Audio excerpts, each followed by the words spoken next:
kung may payo ng kabuhi is the Lordship of Christ. But sa lingon, they have God honoring the life. They have life na nag-serve sa Ginoo.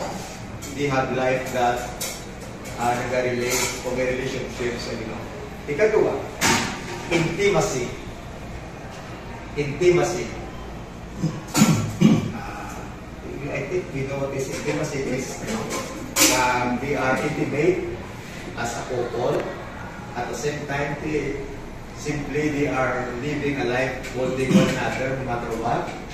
Hindi mo sila magkapot sa kamuling anniversaries, ng ilang married life, at the same time, ng ilang pagkutunay, if they are not intimate. Pero all those things happen because first place, the intimacy of their own life sa Ginoo.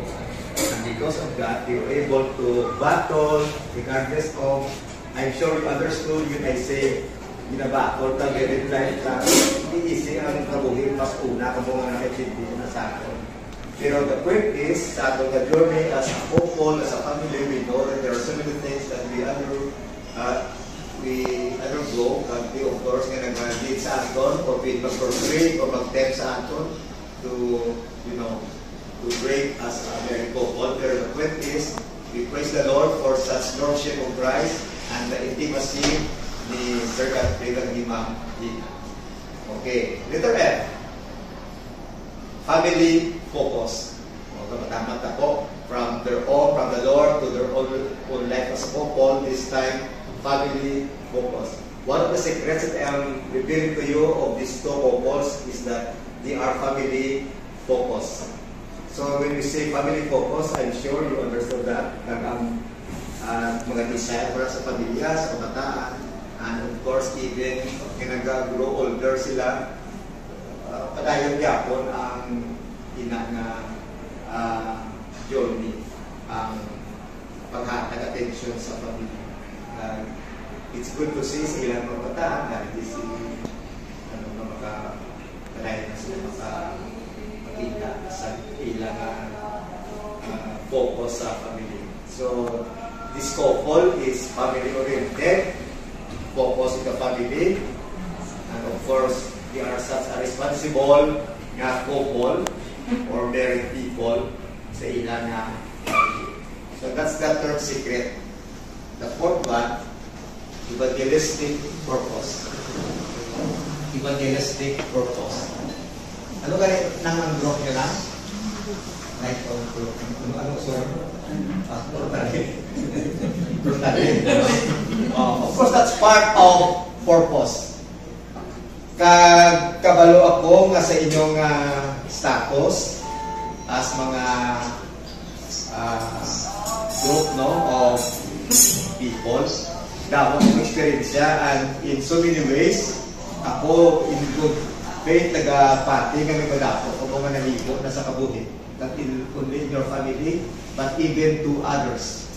One of the best things that we can see in this couple or in this family, they are evangelistic ang ilang espiritu or ilang approaches sa kabuhi, which they share their life, they share their resources to others, which of course make them happy as what you have also experienced sa kabuhi.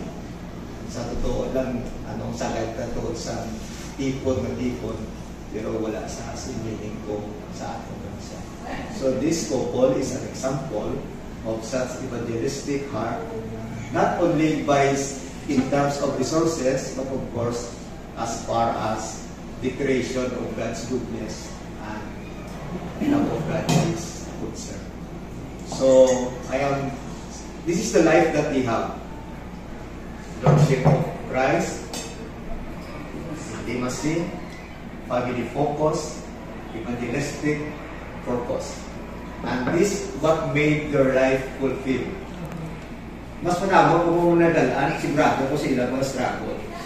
Ako, kasama ko na kami nagkilalaan na. But the point is, this is what made him life complete.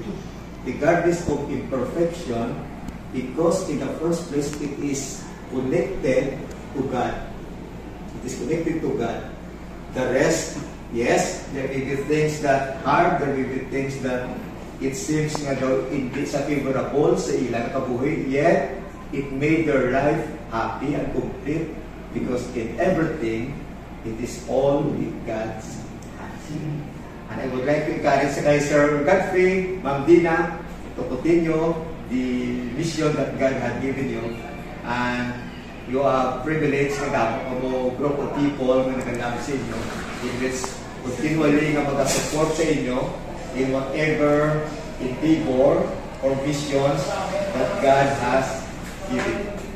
So it's a joy to be here celebrating the life of Sir Godfrey, Ma'am Dina, and of course God's love to their life, and of course God's love to all of us. So let's praise the Lord for this wonderful time. Okay, let's pray, and of course let's pray for the whole nila.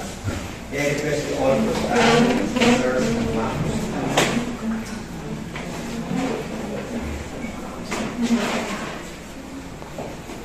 Father God, we thank you for such a wonderful time and a wonderful day which you have given to us today, especially for this momentous celebration of the life of Sir God.